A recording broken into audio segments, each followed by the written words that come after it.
女校子穿的校服是那浅蓝色的，有点像孕妇。新加坡确实叫马来西亚叫马国，它不叫大马。我不可能叫自己国家叫小马吧？起码也有个印尼大马。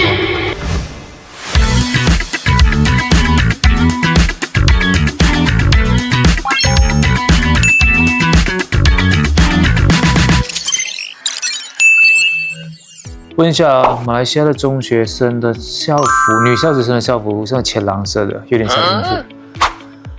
这个校服由来已久，很久很久以前都是这个校服。我读书的时候，中学的时候也是，一定是这种校服了。现在的学生还是这种校服，所以，我也不知道它用意在哪里，可能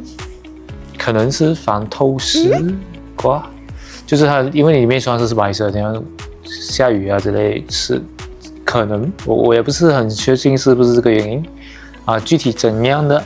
他们真正用意在哪里？要问设计人，这个要问马来西亚教育部啊，我不知道，我不是教育部的人，所以我的答案不是官方答案啦。你要想知道正确的，你要去问他。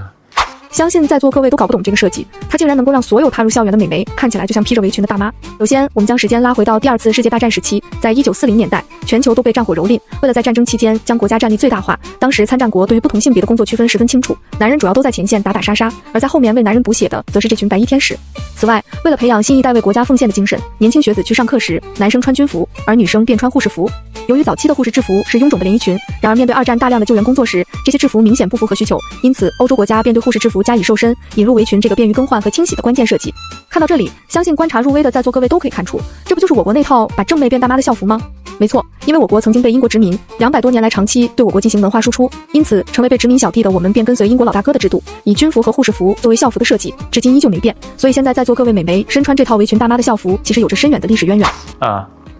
不过每个国家的校服，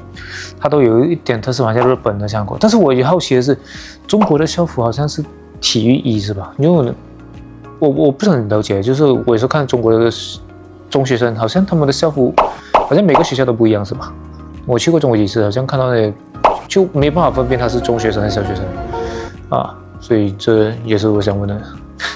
有人帮我回答一下。清真的这个什么安拉是吗？安语的安是吧？这个我没读错的话，来自广东，学新加坡叫马国，新加坡确实叫马来西亚叫马国，它不叫大马，这个我也不晓得，其他国家应该都是叫香港，比如讲香港这个地区，它也是叫大马，没有叫马国之类的吧？台湾应该也是叫大马吧？这个地区我也不清楚，但是新加坡确实叫马国，他们不叫大马，所以我也不清楚什么原因，可能就是新加坡也没有很大，所以他如果对比叫大马，他心理上可能有一点那个不舒服啊，如果叫别人叫大的话。所以直接叫马国啊，不过一般其他的地方应该都叫大马，华人圈啊，其他不是非华人圈就直接马来西亚、马来西亚就这样。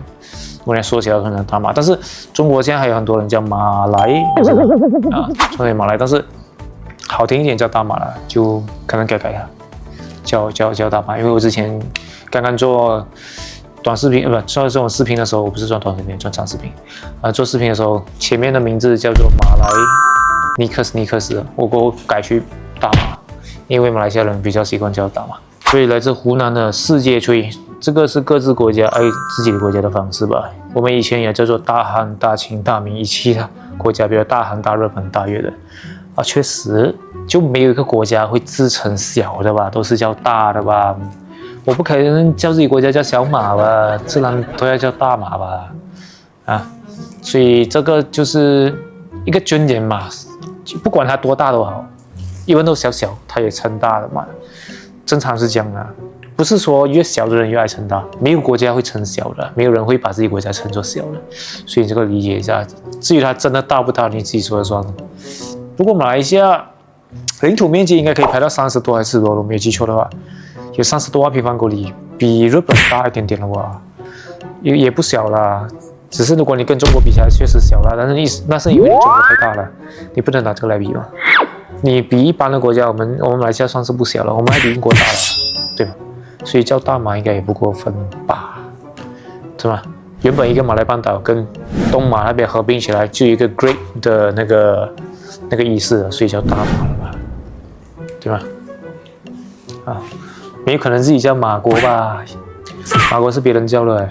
我自己叫马国的话有点难听的，自己的国家叫自己叫做马，对吧？所以我们都叫大马了。所以希望你们中国人，如果你们还在做马来的话，可以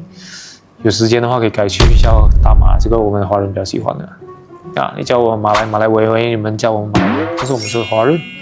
马来西亚的华人，所以你叫马来好像不恰当，就叫大马吧。下课篮球常见，这位是来自广东的。喜欢哪个国家就被赶去哪个国家，思想这么狭隘嘛，所以只能爱国，不能喜欢别的国家。啊，确实，这个主要是上一期有一个节目，你看尼克斯看世界，有人就提问说我喜欢中国就叫我去中国注册。啊，这个主要他就是回复这个，所以我觉得喜欢一个国家跟忠诚一个国家是个两回事吧。你是马来西亚人，但你同时可以喜欢中国，也可以喜欢日本，也可以喜欢美国等等，欣赏他们的文化特色等等，可以去旅游，没有问题的。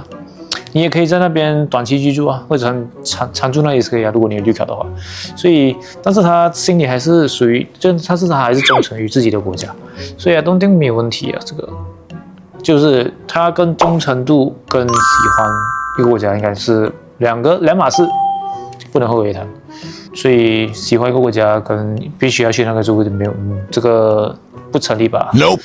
我喜欢日本文化或韩国文化，到现在都没学过。所以他就是这样子。所以谢谢这位粉丝帮我辩解。第31代亲王马来西亚，这个是马来西亚人，这个是应该是我老粉的，这个很时常看到他的评论。